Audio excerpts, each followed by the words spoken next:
നമസ്കാരം. National broadcasting news India ഇന്നത്തെ പ്രധാന വാർത്തകൾ. കൊടും ക്രൂരത. കാശ്മീരിൽ 24 പേരെ വെടിവെച്ച് കൊന്ന് ഭീകരവാദികൾ. ജമ്മു കാശ്മീരിലെ പഹൽഗാമിൽ വിനോദസഞ്ചാരികൾക്ക് നേരെയുണ്ടായ ആക്രമണത്തിൽ 24 പേർ കൊല്ലപ്പെട്ടു, 13 പേർക്ക് പരിക്കേറ്റു.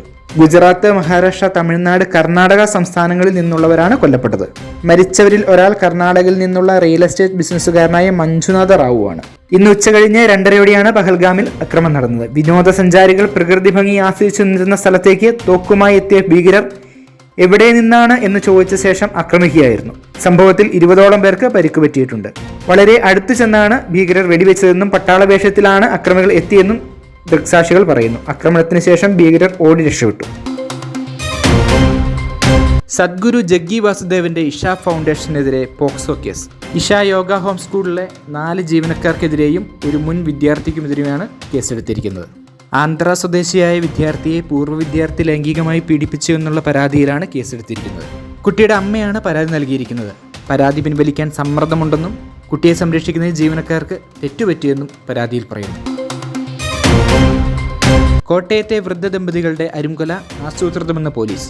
തിരുവാതിക്കലിൽ നടന്ന കേരളത്തെ നടുക്കിയ അരുംകൊലയിൽ വിജയകുമാറിന്റെയും ഭാര്യ മീരയുടെയും മുഖം വികൃതമാക്കിയ നിലയിൽ ഡോഗ് സ്ക്വാഡും വിരലടയാള വിദഗ്ധരും പരിശോധന നടത്തി. വ്യവസായിയായ വിജയകുമാറിനെയും ഭാര്യയെയും കൊലപ്പെടുത്തിയത് അതിമൃഗീയമായെന്ന് പോലീസ്. വീട്ടിലെ പട്ടികളെ മയക്കി കിടത്തി ജനൽപ്പാളിയിലൂടെ ദ്വാരമുണ്ടാക്കി കൈകൾ കടത്തി വാതിലിന്റെ കുറ്റി തുറന്നാണ് അക്രമികൾ വീട്ടിൽ പ്രവേശിച്ചത്. വീട്ടിലെ CCTV ദൃശ്യങ്ങളടങ്ങിയ ഹാർഡ് ഡിസ്കും കാണാനില്ല. 2017 മകൻ മരിച്ചതിൽ ദുരൂഹതയുണ്ടെന്ന് ആരോപിച്ച് കോടതി സമർപ്പിച്ച ഹർജിയിൽ CBI അന്വേഷണം ഉത്തരവിട്ട സാഹചര്യത്തിലാണ് ഈ കൊലപാതകങ്ങൾ നടന്നിരിക്കുന്നത്. അതുകൊണ്ട് വിദഗ്ധമായ അന്വേഷണം വേണമെന്ന് തന്നെയാണ് ഇദ്ദേഹത്തിന്റെ വക്കീലും ആവശ്യപ്പെട്ടിരിക്കുന്നത്. കാലം ചെയ്ത ഫ്രാൻസിസ് മാർപ്പാപ്പയുടെ സംസ്കാര ചടങ്ങുകൾ ശനിയാഴ്ച നടക്കും. ഇന്ത്യൻ സമയം ഉച്ചയ്ക്ക് 1:30 ചടങ്ങുകൾ ആരംഭിക്കുന്നത്. മാർപ്പാപ്പയുടെ ആഗ്രഹപ്രകാരം വളരെ ലളിതമായ രീതിയിലാണ് സംസ്കാര ചടങ്ങുകൾ നടത്തുന്നത്. പൊതുദർശനത്തിനായി നാളെ മുതൽ മാർപ്പാപ്പയുടെ ഭൗതിക ശരീരം സെന്റ് പീറ്റർ സ്ക്വയറിൽ വയ്ക്കും. സംസ്കാര ചടങ്ങിൽ ലോക നേതാക്കളായ ഡൊണാൾഡ് ട്രംപ്, സെലൻസ്കി എന്നിവർ പങ്കെടുക്കും. കേരളത്തിന്റെ ഒന്നാമത്തെ ശാപം പിണറായി വിജയനെന്ന് ശോഭാ സുരേന്ദ്രൻ. കേരളത്തിൽ വൻകിട കമ്പനികൾ GSTക്കൊപ്പം VST അഥവാ വീണ സർവീസ് ടാക്സും അടയ്ക്കേണ്ട ഗതികേടിലാണെന്ന് BJP സംസ്ഥാന വൈസ് പ്രസിഡന്റ് ശോഭാ സുരേന്ദ്രൻ. കേരളത്തിന്റെ ഒന്നാമത്തെ ശാപം പിണറായി വിജയനാണെന്നും രണ്ടാമത്തെ ശാപം പൂജ്യത്തിന്റെ വിലയറിയാത്ത ധനമന്ത്രി KN ബാലഗോപാലാണെന്നും ശോഭാ സുരേന്ദ്രൻ.